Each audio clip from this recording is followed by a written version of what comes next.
বৃষ্টি বৃষ্টি বৃষ্টি হে কোন অপরূপ সৃষ্টি, এত মিষ্টি মিষ্টি মিষ্টি আমার হারিয়ে গেছে দৃষ্টি। বৃষ্টি বৃষ্টি বৃষ্টি হে কোন অপরূপ সৃষ্টি, এত মিষ্টি মিষ্টি মিষ্টি আমার হারিয়ে গেছে দৃষ্টি। নমস্কার বন্ধুরা, বাইরে ঝমঝমিয়ে বৃষ্টি পড়ছে, তার মধ্যেই আমি চলে এসেছি গানে গানে সঙ্গীতার রান্নাঘরে। আপনাদের স্বাগত জানাই। আজকে আমি চলে এসেছি খুব কম সময়ে একটা ব্রেকফাস্টের রেসিপি নিয়ে। আসুন দেখা যাক সেটা কি করে করি। ব্রেকফাস্টের জন্য আমি স্যান্ডউইচ করব বলে ঠিক করেছি। তার জন্য নিয়ে নিয়েছি 4 পিস পাউরুটি, আর এখানে নিয়ে নিয়েছি আলু সেদ্ধ। আলু সেদ্ধটার মধ্যে আমি নুন, একটু টমেটো সস, পেঁয়াজ কুচনো, গোলমরিচের গুঁড়ো আর একটা ভাজা মশলা দিয়ে মেখে নিয়েছি। আর এখানে আমি শসাগুলোকে গোল গোল করে কেটে রেখেছি। নিয়ে নিয়েছি মাখন আর মেয়োনিজ। স্যান্ডউইচটা এবার শুরু করব। প্রথমে এই পাউরুটিগুলোকে আমি নিয়ে তার মধ্যে আলু সেদ্ধটাকে সুন্দর করে এর ভেতরে দিয়ে দিচ্ছি। পুরো পাউরুটিটার মধ্যেই আমি আলু সেদ্ধটা মিশিয়ে নিচ্ছি যাতে পুরো পাউরুটিটা কভার করে, তাহলে খেতে ভালো লাগবে। আর এই আলু সেদ্ধর মধ্যে যে আমি ভাজা মশলাটা মেখেছি সেটা একটু বলে দিই। জিরের গুঁড়ো, গোটা জিরে, ধনে আর লঙ্কাকে চাটুর মধ্যে একটু ভেজে নিয়ে তারপরে সেটাকে গুঁড়ো করে নিয়েছি। এইভাবে পাশের পাউরুটিটাকেও আমি আলু সেদ্ধ দিয়ে পুরো কভার করে নিচ্ছি। আর আলু সেদ্ধটা পাউরুটির উপরে দিয়ে এবার ওই গোল করে কেটে রাখা শসাগুলোকে এর ভেতরে দিয়ে দিলাম।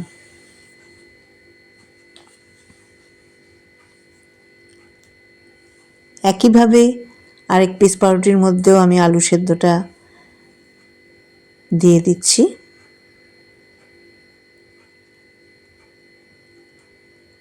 তার উপরে শসা কুচিগুলোকেও দিয়ে দেব। এইভাবে ভেতরে শসা কুচি দিলে খুব ভালো লাগে খেতে।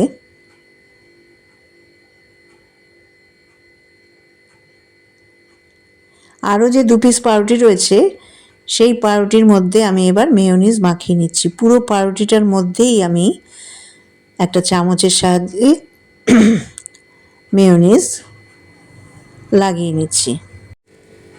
ভালো ভালো করে মেয়োনিজটা পাউরুটির পুরো অংশটার মধ্যে লাগিয়ে নেওয়া হচ্ছে। এই পাউরুটির পিসটাকে, যেটার মধ্যে আলু সেদ্ধ লাগানো আছে, ওটার উপরে দিয়ে দেওয়া হবে। দেখুন পুরো পাউরুটির মধ্যেই আমি মেয়োনিজটা দিয়ে নিচ্ছি।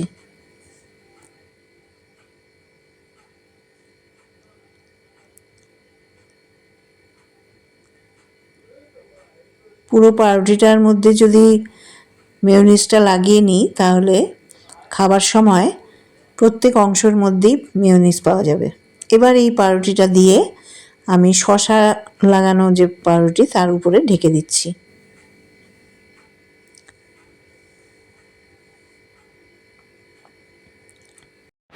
এবার স্যান্ডউইচ গ্রিলটাকে আমি সুইচ জ্বালিয়ে একটু গরম করে নেব। প্রথমে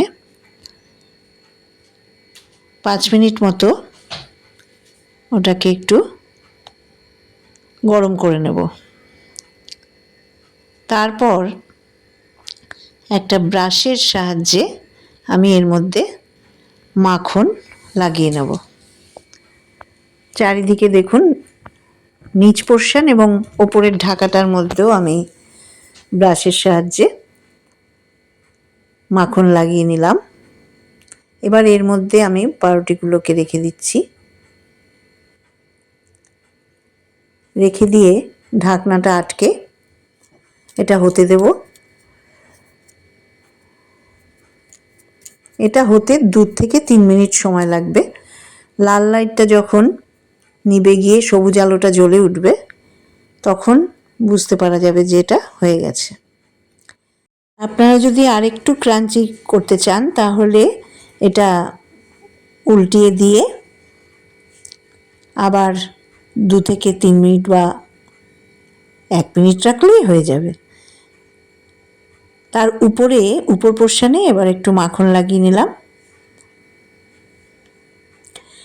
আপনারা এটা চাইলে, যাদের স্যান্ডউইচ গ্রিল নেই তারা চাটুতেও করতে পারেন।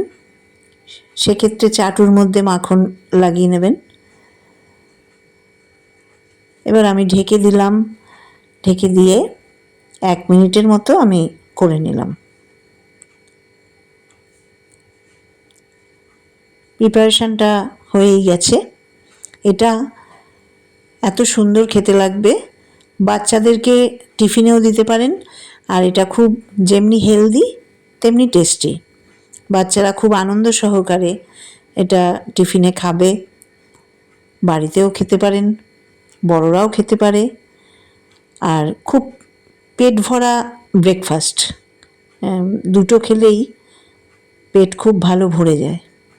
দেখুন, শসা কুচি দিয়ে আর একটু সসও নিয়ে নিতে পারা যায়, খুবই ভালো লাগবে। এটা করে দেখুন, আপনারা নিশ্চয়ই করেন, তাও আমার পদ্ধতিতে করে দেখুন, খুবই ভালো লাগবে। লাইক করুন, কমেন্ট করুন কেমন লাগলো আমার প্রিপারেশান।